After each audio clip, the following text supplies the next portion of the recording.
வணக்கம்.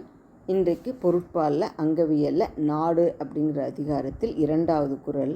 பெரும்பொருளால் பெட்டக்கதாகி அருங்கேட்டால் ஆற்ற விளைவது நாடு.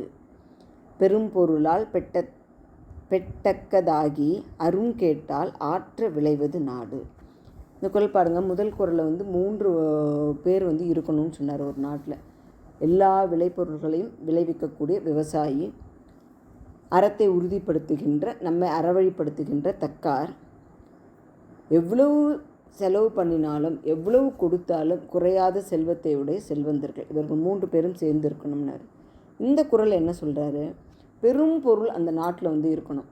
அந்த பொருள் வளத்துக்காகவே எல்லாரும் அந்த நாட்டை விரும்புவார்கள். பெட்டக்க அப்படின்னாக்க விரும்புதல் அப்படின்னு அர்த்தம். அருங்கேட்டால் ஆற்ற விளைவது நாடு. அருங்கேடு அப்படின்னா கேடு ரொம்ப அருமை அப்படின்னாக்க எப்போவாவது ஒரு முறை தான் கேடு வரும் அப்படின்னு சொல்கிறாரு. அதாவது கேடின்மை அப்படிங்கிறது தான் அருங்கேட்டால் அப்படின்னு சொல்கிறார். ஆற்ற விளைவது நாடு. இந்த கேடின்மையோடு கூடி மிக விளைவதே நாடு. சரி, இப்போ இந்த ஆழமாக பார்ப்போமா? அளவிறந்த பொருள் அப்படின்னு பார்த்தீங்களா? பெரும் பொருள். எப்படி அளவிறந்த பொருள் அப்படின்னா, பொருள்களுடைய எண்ணிக்கை அதிகமாக இருக்கணும். அது எந்த துறையில் பார்த்தாலும் அந்த துறையில் பொருள்கள் இருந்துக்கிட்டே இருக்கும். அது துணியாக இருந்தாலும் சரி, விவசாயமாக இருந்தாலும் சரி, தொழில்நுட்பம் சார்ந்ததாக இருந்தாலும் சரி, கல்வி சார்ந்ததாக இருந்தாலும் சரி, அப்படி எதை வேணால் நீங்கள் எடுத்துக்கோங்க. வணிகம் சார்ந்ததாக இருக்கணும், கட்டடம் சார்ந்ததாக இருக்கட்டும், அது டெக்ஸ்டைல் சார்ந்தது, இப்படி எந்த துறையை சார்ந்ததாக இருந்தாலும் அதில் தேவைப்படுகின்ற அத்தனை பொருட்களும் அங்கே இருக்கணும். இது பொருள்களது பன்மை.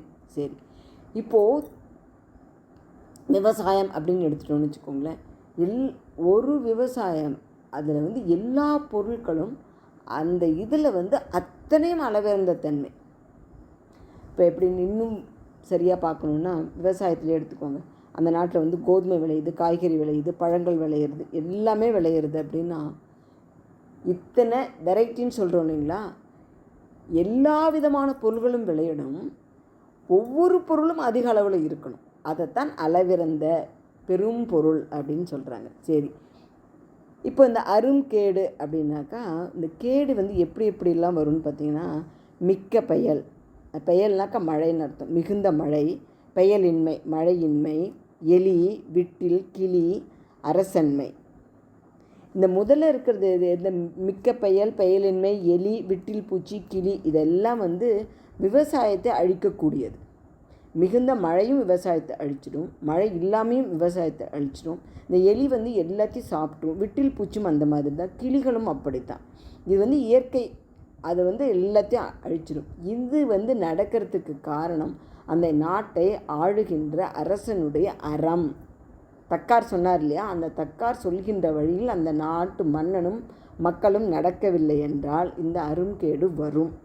சரி, அரசன்மை அப்படின்னா மற்ற பகையரசர்களோட அண்மை. பகையரசர்கள் இந்த அரசனுடைய வீரம் சரியாக இல்லாட்டினாக்கா பகையரசர்கள் நெருங்கி இந்த நாட்டை அழிச்சிடுவாங்க. ஆக அரசன் வீரம் பொருந்தியவனாக இருக்கணும்.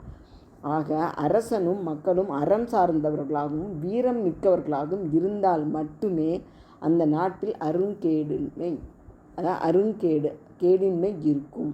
அதனால் அறமும் மரமும் எந்த நாட்டில் ஒருங்கே இருக்கிறதோ அந்த நாடு தான் சிறப்பானது அப்படிங்கிறாரு. பெரும் பொருள் இருக்கணும், அதனால் எல்லாரும் விரும்புவார்கள். அரசனும் மக்களும் அறத்தின் வழி நிற்கணும். அது இல்லாமல் அரசனும் மக்களும் வீரம் பொருந்தியவர்களாக இருக்கணும். இப்படி இருக்கின்ற நாடு தான் மிக சிறந்த நாடுன்னு சொல்கிறார். சரிங்களா? நாளைக்கு அடுத்த குறளில் இன்னும் நாடு பற்றி என்ன சொல்கிறாருன்னு பார்க்கலாம்.